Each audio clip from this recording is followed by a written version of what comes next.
Good morning. We're here at the State Emergency Operations Center. I'm joined by Kevin Guthrie, Florida Division of Emergency Management, Secretary Jared Perdue, Florida Department of Transportation, Major General John Haas from the Florida National Guard.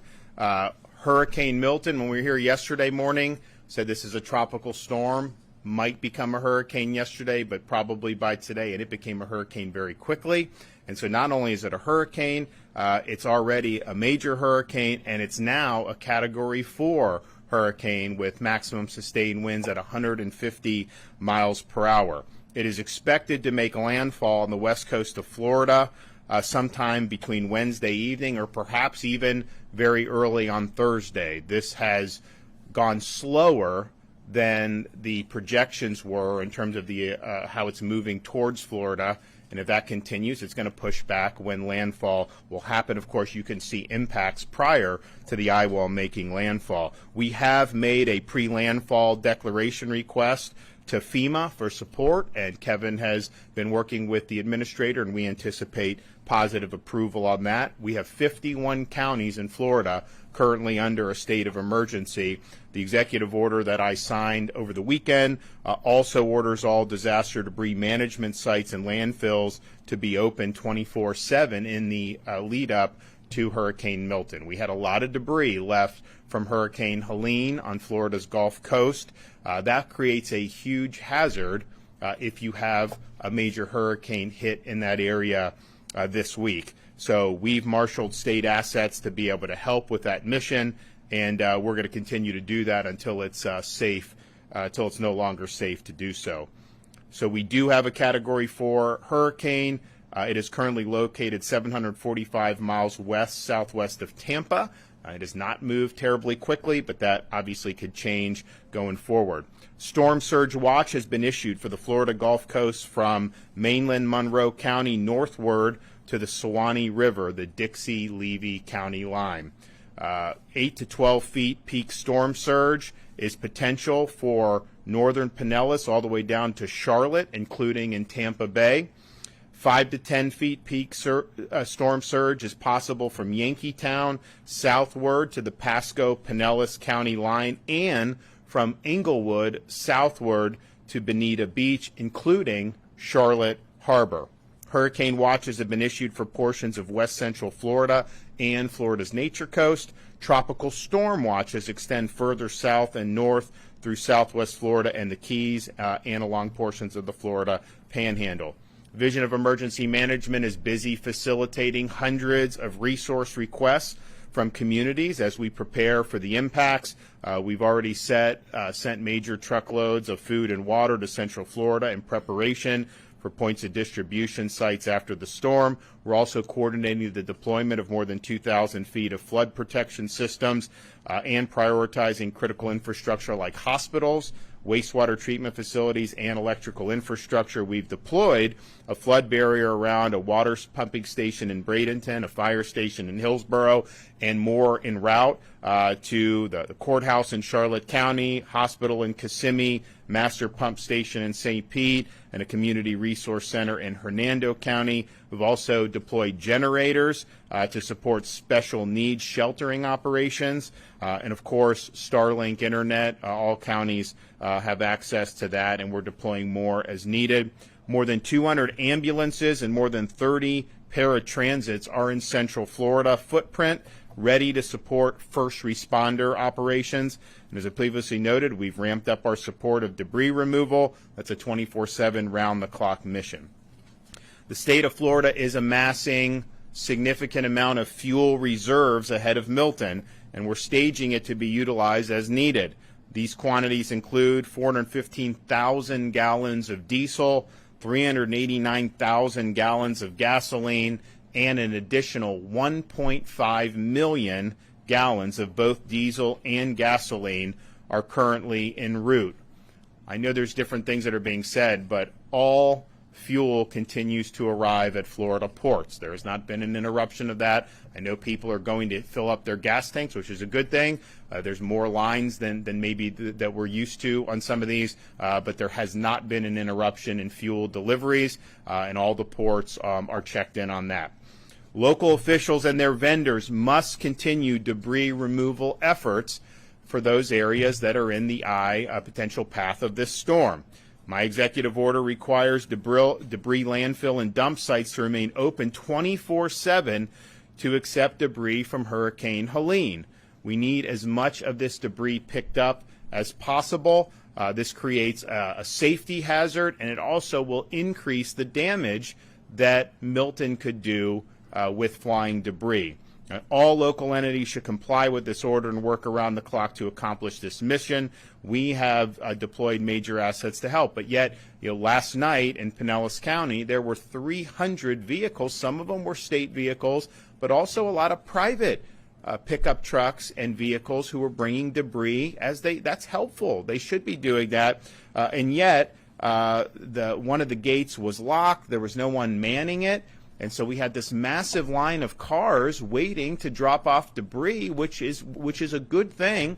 And so Florida Highway Patrol basically took matters into their own hands, fastened some rope to a couple pickup trucks to the gate, and busted the gate open. And then those trucks were able to go in and unload the debris. We don't have time for bureaucracy and red tape. We have to get the job done. And the effort that Jared Perdue and Kevin's team have made in helping get the debris off and supplementing the local efforts has been incredible. We have noticed since the weekend and the order, you have seen some more vendors out there. I know City of St. Petersburg has been working hard to get the debris out, and that's a great thing. And they're working, I think, well. But these debris sites need to be open, and we're going to ensure that to be able to do. So just in the last 24 hours, the state has done almost 500 truckloads of debris, totaling 9,000 cubic yards. So that's just from the barrier islands in Pinellas County bringing to the debris landfills. We have over 200 state assets, dump trucks, other types of trucks and vehicles to be able to do. But keeping it 24/7 is important. We absolutely encourage private citizens to have the debris and bring it in. That's helping the mission. Can't get bogged down in bureaucracy on this. The debris mission is going to continue until it's no longer safe to do so. Clearly, we're going to be able to work all the way through today and probably all the way through tomorrow, given that the storm's likely not to make landfall till later on Wednesday, and that could even get pushed back even further. So we've made a big dent in this. I know folks on the ground locally in those barrier islands and places like Manatee and Pinellas have been working very hard. But let's get this done. Let's get as much of that debris removed as humanly possible, and let's work 24/7 to be able to do it. So we have right now, just in the debris mission, we have 800 National Guardsmen that are also deployed helping our state agencies. We currently have 5,000 Guardsmen that are mobilized for the response to this storm, and we have more than 3,000 additional Guardsmen who will be mobilized prior to landfall.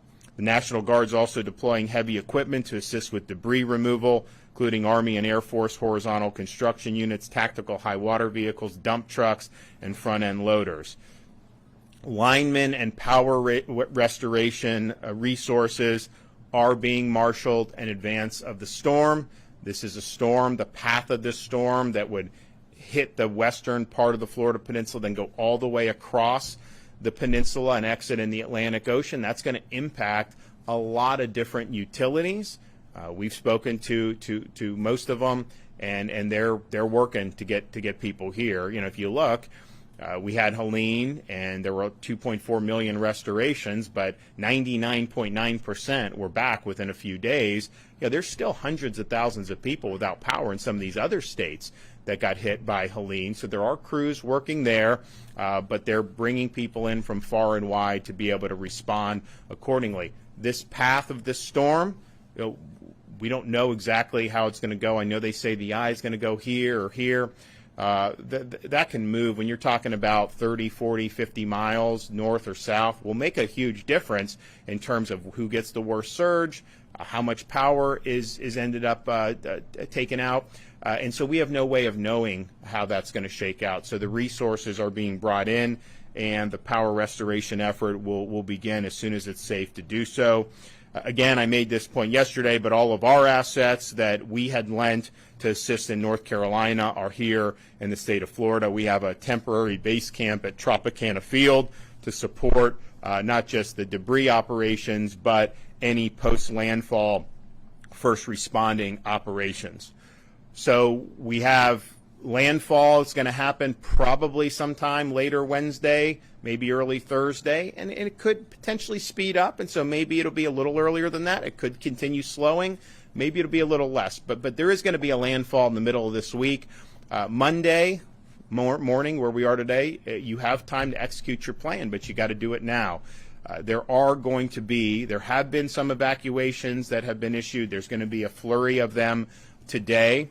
I know the counties are working on opening shelters. They typically will open the shelters after they have the evacuation go out, not before. So make sure that you're following the news coming out of your local county.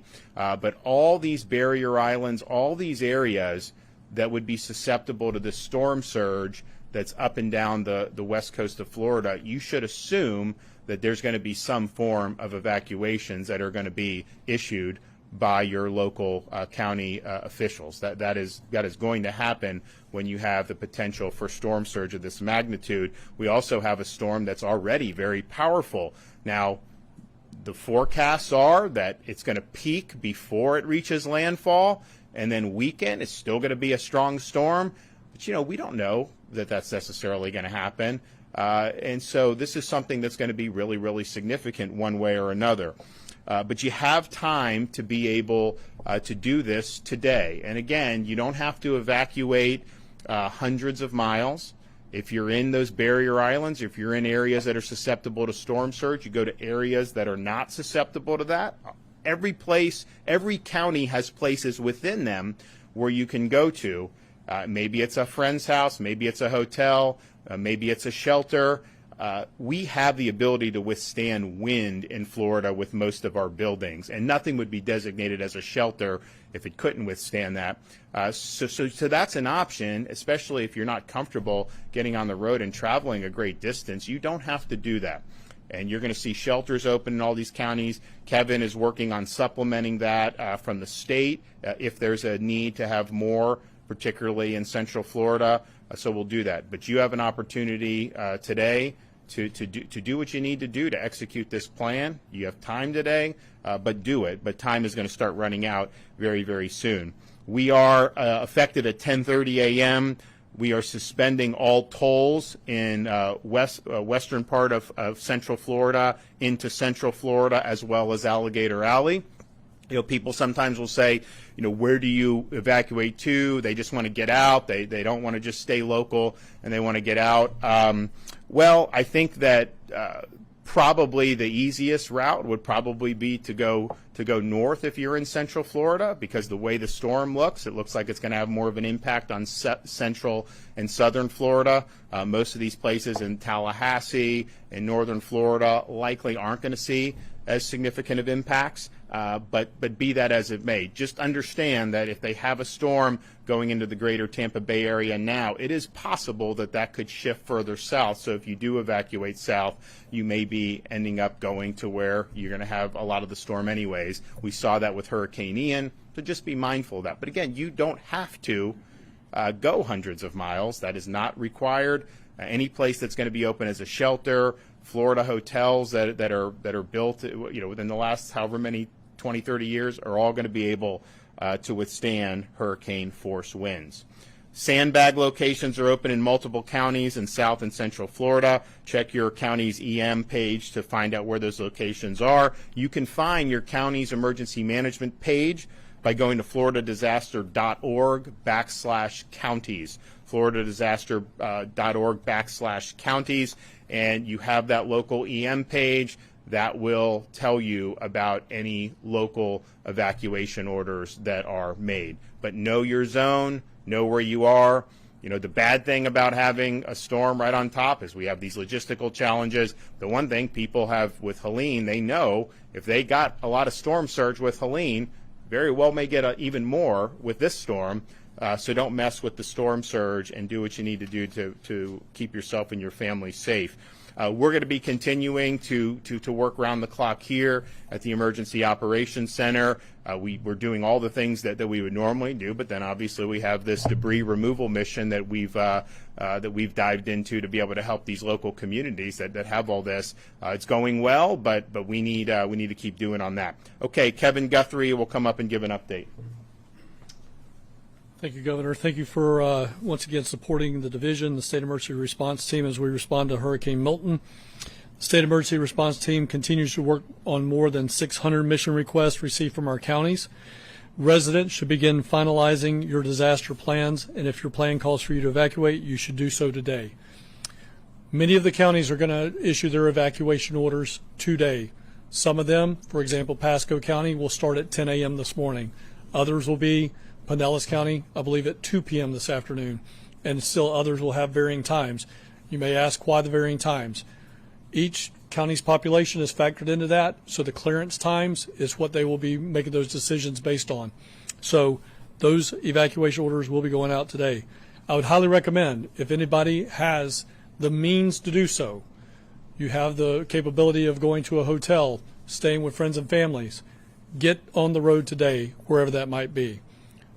There's hoteling in Orlando. If you are 100% going to need to be dependent on power and you have the means to do so, you may want to consider a Jacksonville.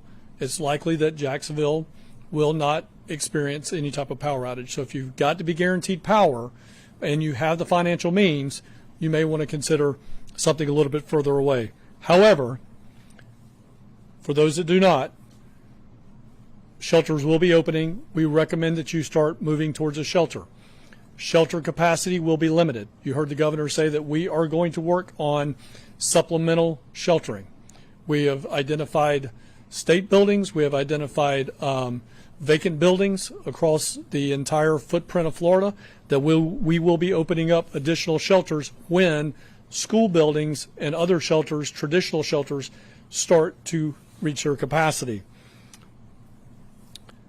Many of you may need to resupply your disaster supply kit. Again, that is a today thing. You need to be doing that today. If you get to a shelter, there will be food and water there. It will not be sit down eating. It will be shelf stable meals. It would be more of the type of material or food that you're used to seeing at a point of distribution, but we will have food and water. If you have access for functional needs and have not registered with the Florida Special Needs Registry, you need to do that this morning. They've already started, cities and counties have already started call downs of their special needs registry to ensure that those individuals have a ride to the closest special needs shelter. If you depend on medication or electricity to use your medical devices, your area is called to evacuate, you need to do so. You may lose power and there will be no way to use your medical devices. Make sure that's a part of your plan.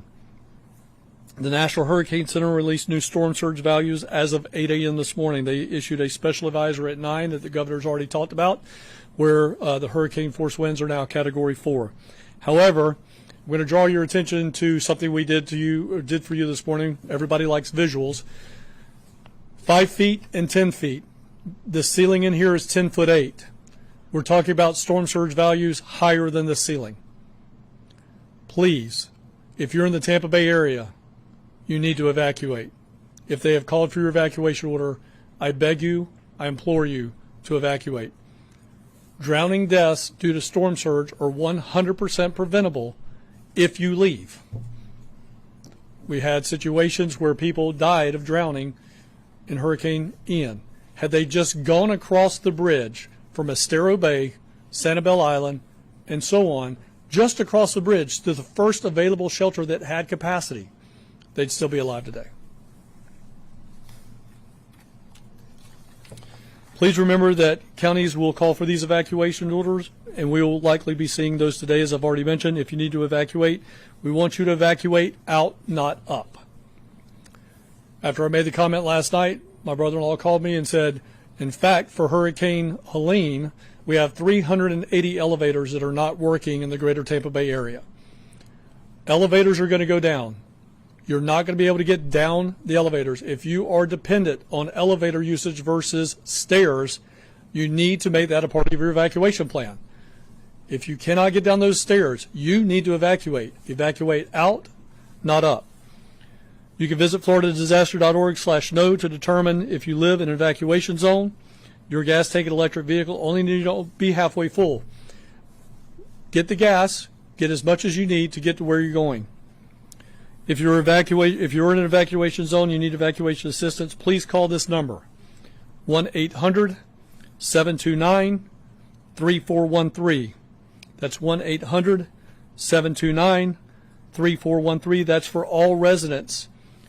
We have people there to answer your questions, and we can help you get out of your evacuation zone if you need additional assistance. The state has activated the State Assistance Information Line, also known as the SAIL line. If you need information, again, information only on resources. They cannot get you people, but if you need to ask a question, that is what the SAIL line is for.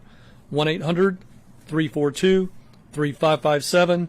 Again, that's 1-800-342-3557. We have English, Spanish, and Haitian Creole waiting to help you out. Additional preparedness resources can be found at floridadisaster.org/updates. Make sure you follow us on X, Instagram, at FLSERT, and on Facebook at FDEM, as we are sharing updates in real time. Please make sure that you have a way to receive alerts. Make sure that you see all the additional information at your county emergency management agency at floridadisaster.org/counties. And again, thank you, Governor, for your continued support and partnership. Thanks, Jared. All right, thank you, Governor, and good morning. We have continued to respond to Hurricane Helene and also ramp up our efforts to prepare for Hurricane Milton. To date, FDOT has removed nearly 180,000 cubic yards of debris statewide, and as you heard from Governor DeSantis, we've taken the mission of removing as much as debris as possible before Milton makes landfall very serious.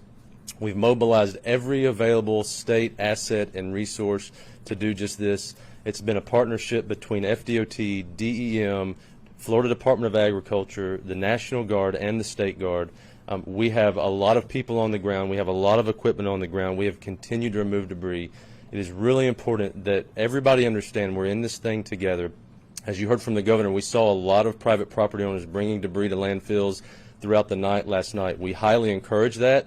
Every little bit of debris that gets removed counts and gets us to our goal and helps us fulfill that mission. We are calling on all of our local governments, local municipalities, and debris vendors and contractors.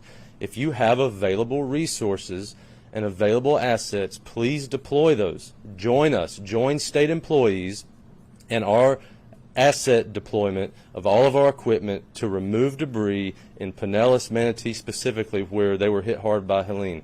This is a very important mission. We're all in this together. We need everybody to mobilize their resources and assets.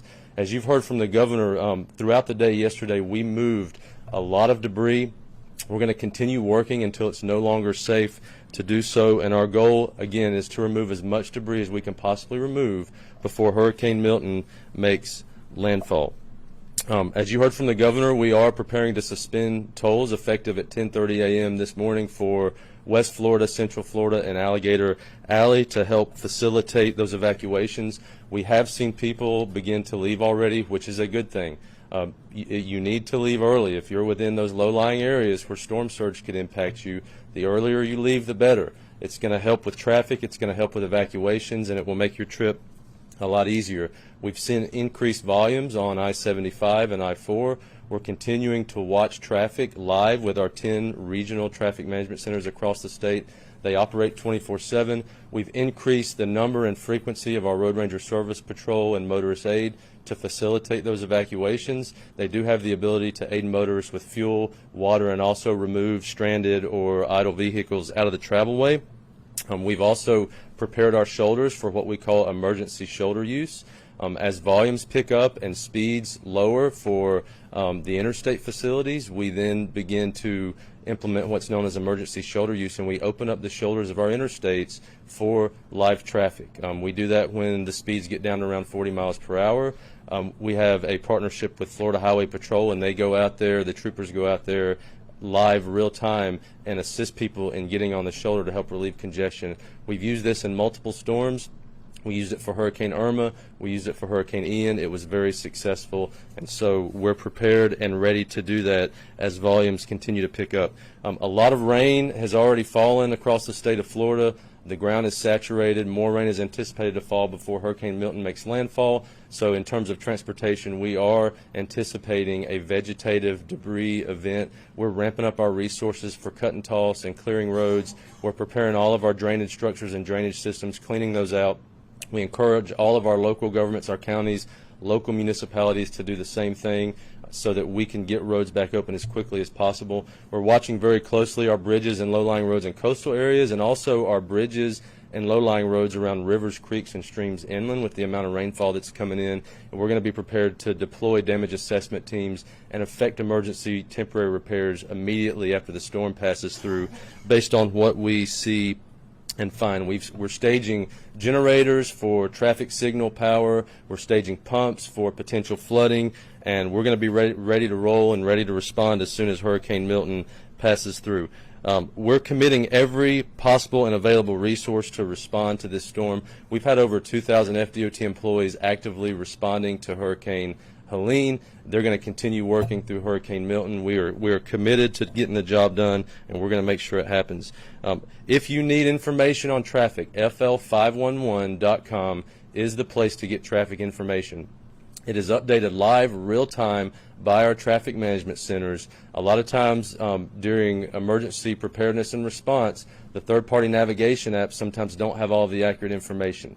fl511.com is the place to get traffic information. Thank you, Governor. Okay, so we're ramping up. We've been ramping up all weekend. We've got a massive amount of resources that are have been mobilized, that are continue to be mobilized, including this debris mission, which we think is critical. But also just say this is a storm. When these hurricanes make landfall, they obviously will weaken some. But it's projected to leave the Florida Peninsula on the east coast of Florida still as a hurricane. So it isn't like this is going to be something where it hits as a hurricane and ends up more of just a tropical system by the time it leaves the state. It's going to remain a hurricane at some level all the way through exiting on the east coast of Florida. And again, we don't have a guaranteed track in terms of where this thing's going to make landfall.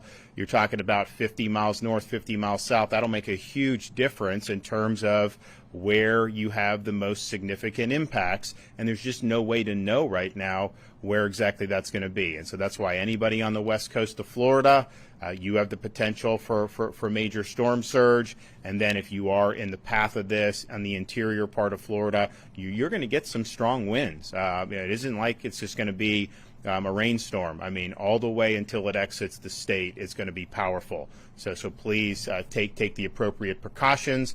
Listen to your local officials, and we'll get through this. We'll respond very quickly, but this does have the potential to have a lot of damage. Okay. Governor, are you still anticipating this to be the largest evacuation since Irma in 2017? It's hard to know exactly. I mean, I think Irma, there was a lot of people that got on the road and then they had to go back and this. And so it was a little bit different, I think, situation here. Here we know that if you are in an area on the Florida Peninsula on the west coast of the state that is vulnerable to storm surge, you're likely going to be under some type of an evacuation order. Certainly anywhere in that center part of the state, west central Florida, as you get down to Bradenton, Sarasota, Charlotte, Pasco, all those areas are going to have evacuation orders for sure.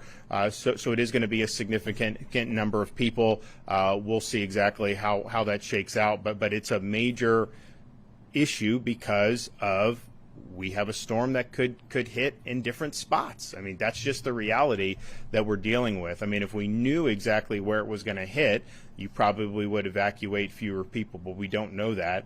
And as we saw with Hurricane Ian, there was a thought a couple days before it was going to hit one place. It ended up hitting much further south. So in this storm, even though a lot of the models track it somewhere in that Sarasota, Bradenton, Tampa Bay area right now, and maybe that's what ends up happening, it potentially could hit further north. It potentially could hit further south. So just knowing that and knowing the range of storm surge that you're dealing with, you're going to see a lot of evacuation orders. And no deaths were Taylor County with Helene. The sheriff says it was because everyone evacuated, those communities were level. Talk about the importance of people listening to those evacuation orders for this one. Well, Taylor County had more storm surge than even is being predicted for this storm at this point. I mean, you had 15, maybe even 20 feet in some of those areas. So you had homes that withstood Hurricane Idalia, which was hit as a Category 3. It was a 4 in the water, and then it hit as a 3. And survived it fine. And then on Helene, they were totally wiped off the map. And that's all because of the storm surge. It is the winds were more with Helene than with Idalia, but not so much more that a house could go fine and then get obliterated. It was the storm surge. And when you get away from the storm surge, then you're going to be able to most likely ride out the storm and be safe. You hide from the wind and you run from the water. You can find structures in Florida that can withstand, even if you're in the path of the storm, that can withstand the wind. There's a lot of things in Florida that are built to be able to withstand major hurricane force winds. But you just can't contend with storm surge that is 10, 15 feet of storm surge. I mean, Kevin showed, this is a little bit over 10 feet, this room. So that's a significant thing, and you're just not going to be able to beat Mother Nature. So I think the reason why they had no fatalities is because the people that were in those areas that got whacked by the storm surge did get out. Now, we always have, and in Helene, we had storm fatalities attributed to the storm from, a tree can fall somewhere, you can have a traffic accident, you can have all that. That's just more likely to happen in more populated areas, and it's very unfortunate. And so some of those things can kind of just be freak occurrences with that. But the one thing that people can control is if you are in an area that is vulnerable to this surge, if you get out of there, the chance of you being able to ride this out and returning home safely is very, very high. If you stay in there and you got 10 feet, you're really, really taking a risk with your life and your safety. There's a picture of a whole field of bucket trucks and line crews ready to go to put power up. We don't have that right now. And it sounds like you said the private. No, they're being mobilized now. I mean, you think. How many do we have pulled together so far? Well, they're working with the companies, but we've been talking with them over the weekend. They understand, and so if you look at the path of the storm, Tampa Bay, you got Tico, you got a lot of Duke. And then to the extent it goes south of Tampa Bay across, you pretty much have FPL. And so, these are major engines. We do have some municipals. We do have some co-ops as well. But, they did a lot with this. So that is happening. They are actively working to bring as many people in as possible. You're looking at probably not going to be able to do any restoration until Thursday morning would likely be as early as you're going to be able to do it, depending on, and it may even be later if the storm continues to move slower than anticipated.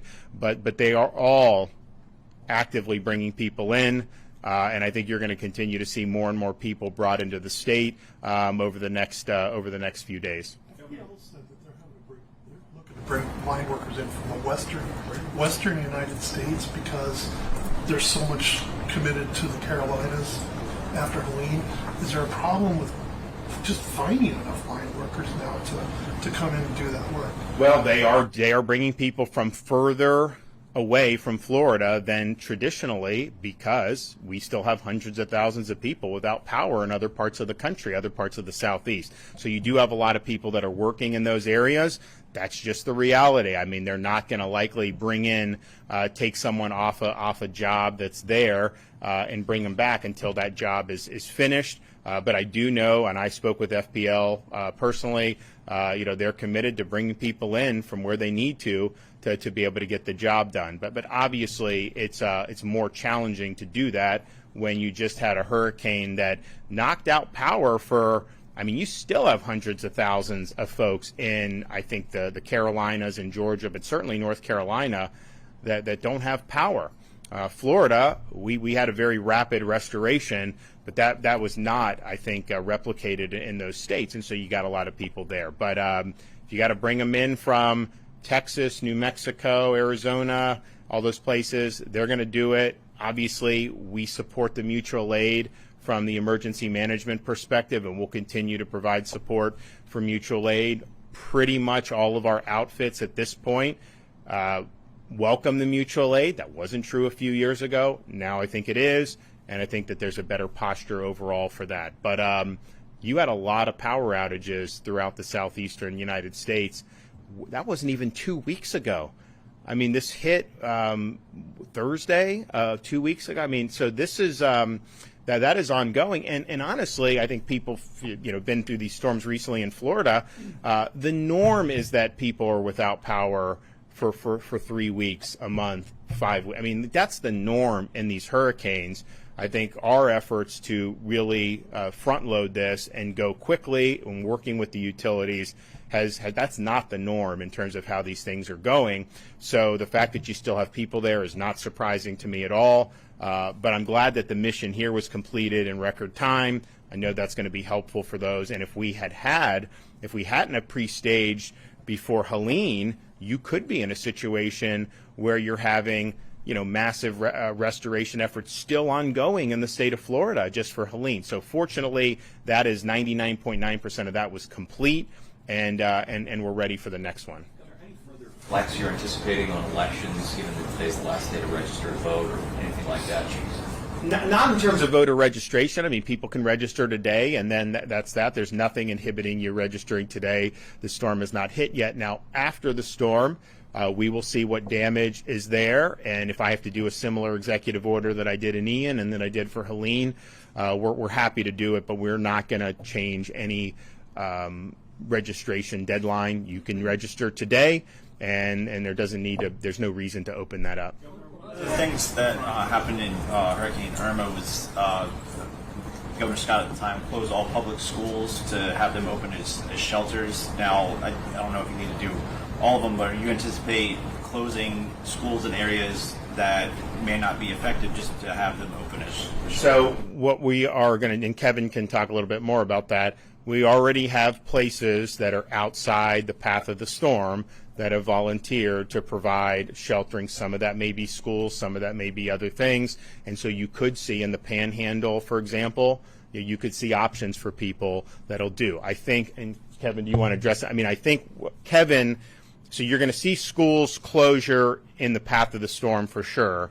And that's going to happen all through Central Florida and potentially Southern Florida, depending on the exact path. So all of those shelter operations will be going on the county level. And the thing about if you're in the Tampa Bay, Bradenton, Sarasota, wherever this thing is likely going to make landfall, you will have options within your county. You are not going to need to go. You can hunker down, but the further inland you go, there'd probably be less demand for sheltering from the residents of places like Orange or Seminole, just simply because if they're not in a flood zone or they're not a danger for rising waters, likely they live in homes that are going to be able to ride this out. Like, and if you're a mobile home park or something, that may be different.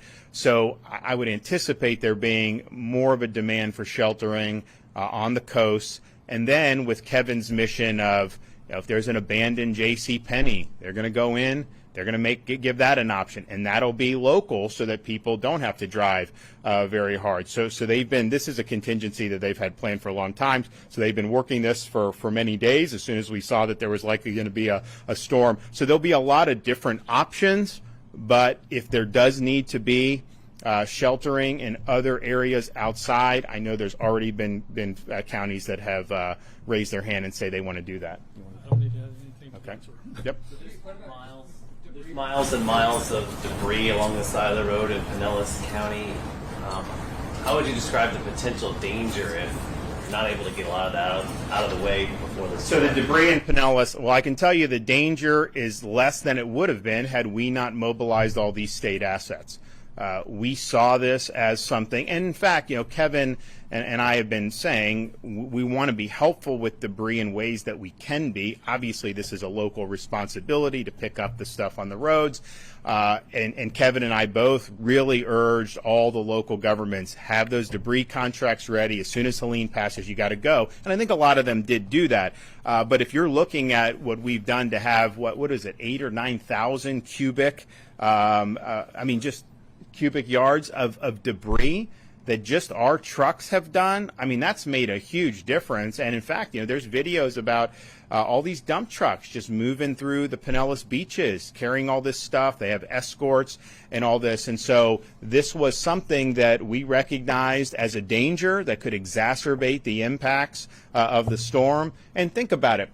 If this storm bends, say, 60 miles south of the Tampa Bay area, that will do less damage than if it goes directly or a little north, just based on these storms would do. But it still can do damage.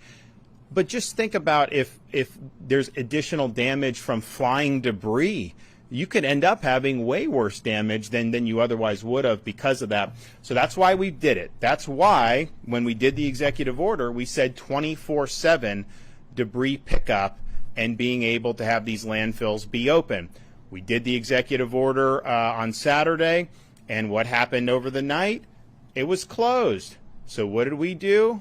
We cut the locks and we let people bring the debris.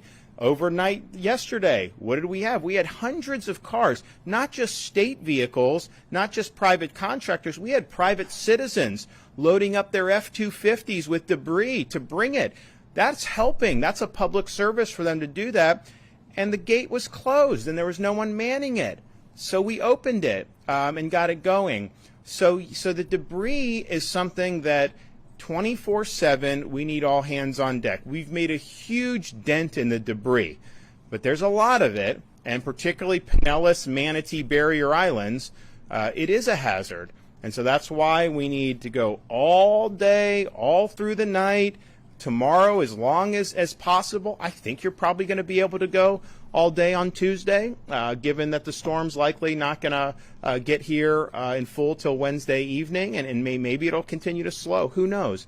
But as long as it's safe to do so, we need to be doing that. And this is a hazard. So I appreciate we have had, like the city of St. Petersburg, they had their contractors out there doing stuff. So a lot of private citizens have been working really hard on it. But no bureaucracy, no more red tape, no more excuses about this debris. We've got to get it off, and we got to work to do it. I'm confident that we have already mitigated some of the damage because of all the stuff that we've done. I mean, we have just from the state, over 200 trucks that are there hauling away debris, and they're doing that round the clock. Now, we're also going to be in a situation where we probably have more personnel than we do vehicles, and so one of the things they're doing, we got guardsmen with these things you can just roll down the sidewalk, and they're throwing in debris into that. So we're being very creative with it, but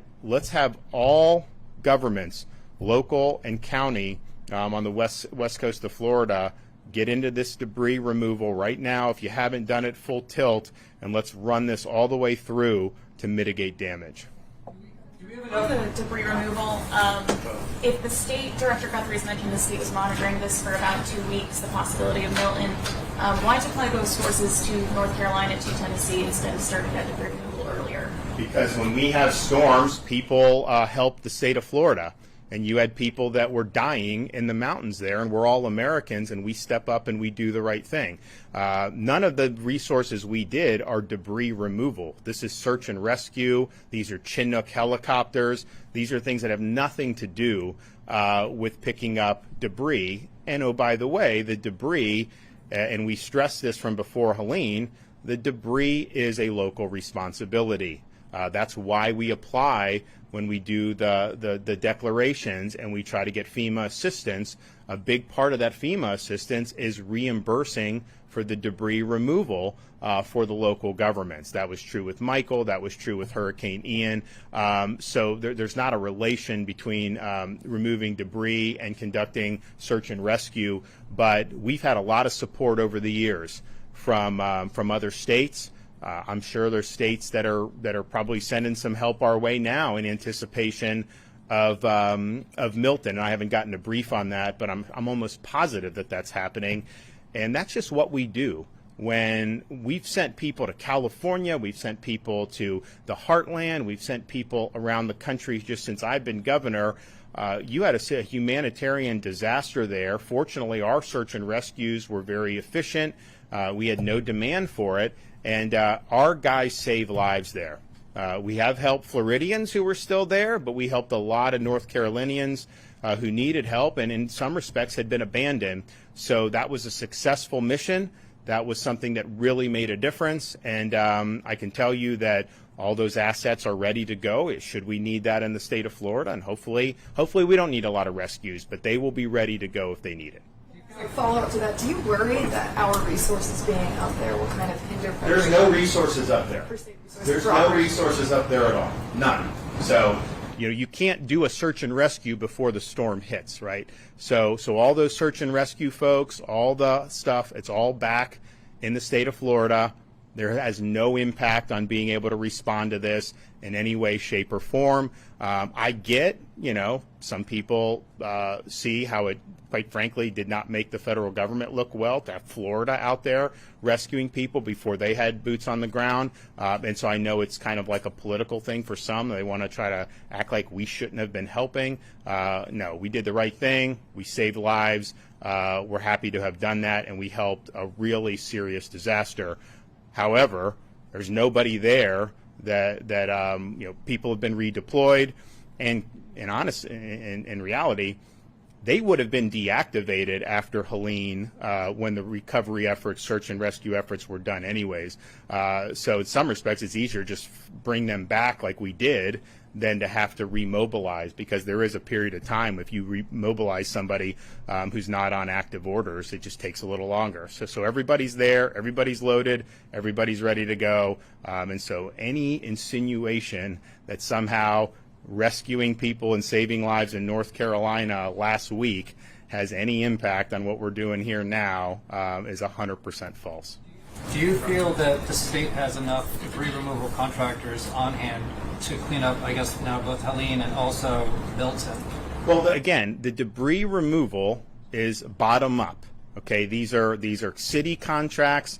These are county contracts. The state, we will be helpful where we can be, but it is not the state's primary responsibility on debris removal. That's why what we're doing with this unprecedented effort to marshal all of our state resources, that's to supplement what is being done locally. It is not to displace it. And we are not going to be in a situation where the state of Florida is going to take over debris removal for the entire Florida peninsula. That is not going to work. That is not the way it's ever been done. So we've been able to flex and supplement.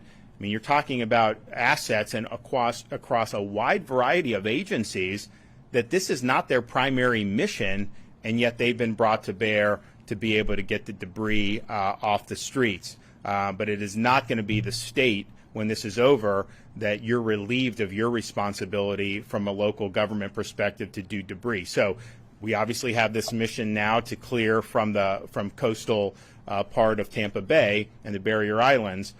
There will likely be a lot of debris from this storm. I mean, let's hope it's as mild as possible, but this is a big one, and we're going to assume there's going to be a lot of debris. All those local governments, city, county, need to have debris contracts in place and need to activate those as soon as the storm passes and get the debris up. And that's not just true for the Barrier Islands. It's not just true for areas that may receive the landfall. You're going to have impacts that are going to be far more inland than Helene. I mean, Helene had relatively modest impacts inland because the storm was so far in the Gulf of Mexico, that on the Florida Peninsula I'm talking about, that the winds just didn't extend far enough. You're going to have hurricane winds, potentially Category 3, but certainly 1 or 2 all the way through the Florida Peninsula. And so there's going to be debris. You're going to have a lot. I mean, Jared and his team, they're going to help clear the roads. They're going to do all that. But just in terms of private communities, in terms of county streets and all this, and city streets, you're going to have debris. So they have got to do that. And I think our effort to supplement is something that we're happy to do. We think it's making a difference. It is requiring a lot of resources to be brought to bear, but I think it will likely mitigate some of the damage that was going to be done. But no more bureaucracy, We should not have to pry open any more landfills.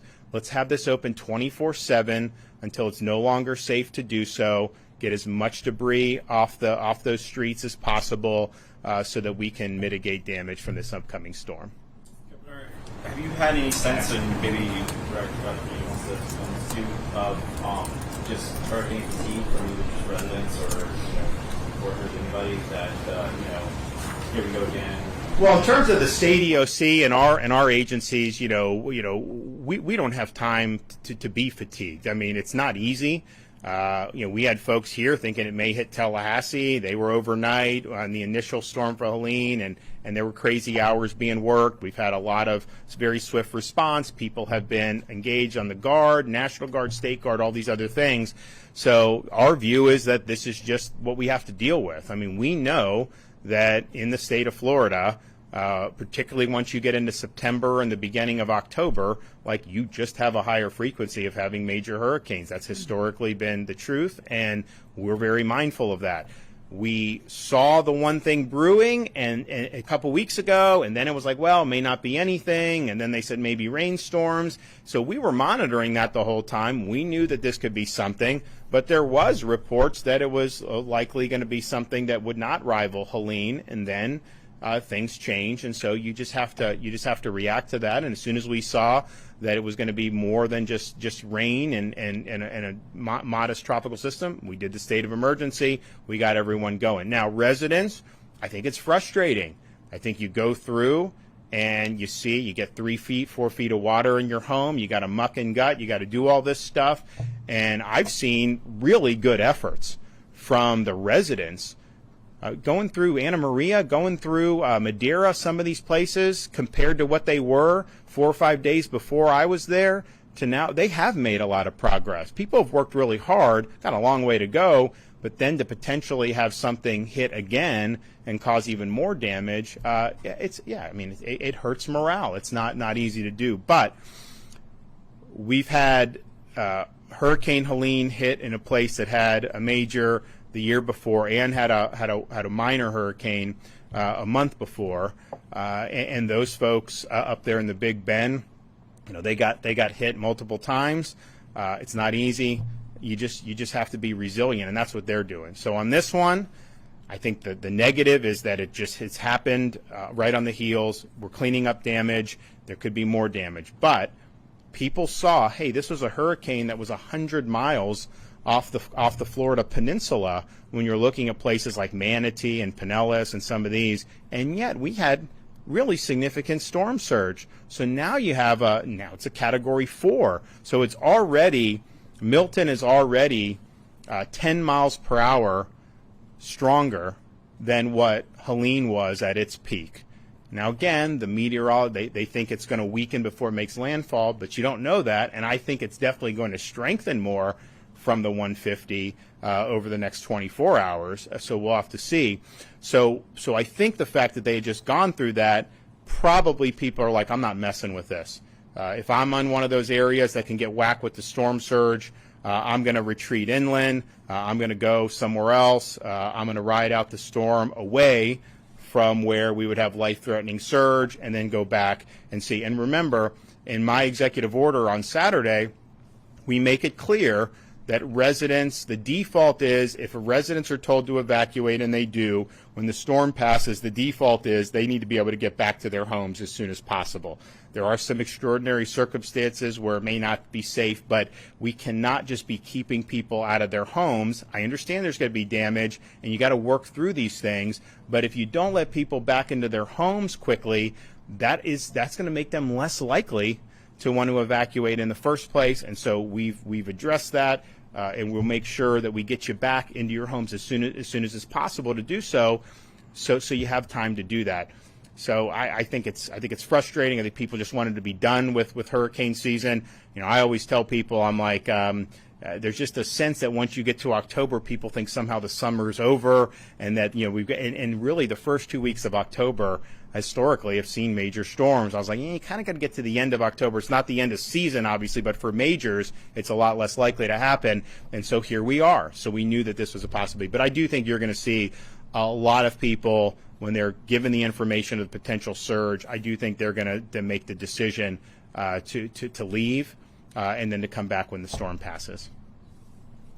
Hotel policy for people with pets, are they able to go to any hotel if it's an emergency, or do they still have to find pet-friendly hotels? So and Kevin can correct me, but the Florida Restaurant and Lodging Association has worked with the hotels in Florida to, when you have a Florida distress rate, to allow the pets to come. So there are distress rates. I saw Rosen Hotels had something out where, relatively cheap for some of these, and Rosen's a good outfit. They got nice rooms. I think it's like, for a Florida resident fleeing hurricane zone, I think it's like $60 or something like that. I mean, it's affordable. And then the pets. And so that was not something we mandated, but it was something that the hotel and restaurant association work with their members to accommodate that. And you do got to take your pets. I mean, do not leave a dog on a barrier island with potential 10 feet of storm surge. That's just not going to work. All counties have at least one pet-friendly shelter. Of course, the hotels. And then if you're staying with friends and family, I mean, our expectation would be that they would want to be able to help the pets. And so please do what you need to do to protect your pets. Yes. There are, and this might be a better question for the secretary or the director, but there are some people, at least down in our station in Tampa, saying that they're having trouble finding gas stations, or that when they do get there, the long lines, people are waiting more than an hour. I don't know if that's something you're tracking, and then what's the contingency plan in the event that there are these huge backups or fuel outages down in that area? So I think that there are lines because people are doing the right thing and they're getting fuel, but there is no shortage of fuel at this time. The fuel is still coming in. The fuel is still being delivered to our ports. And, of course, we are right on hand now in the state. As I mentioned in my opening comments, we have 415,000 gallons of diesel.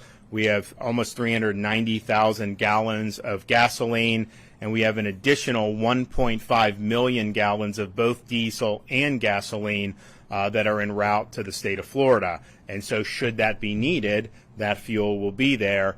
But fuel deliveries are still taking place. They will continue to take place throughout today. Jared or Kevin may correct, but I think they're planning on doing it tomorrow as well. And so we have fuel now in certain parts of the state. If you have a lot of people going, you may have lines, but that's not because fuel deliveries have stopped. Kevin, do you want to? Okay. Okay, we'll have an update later. Thanks.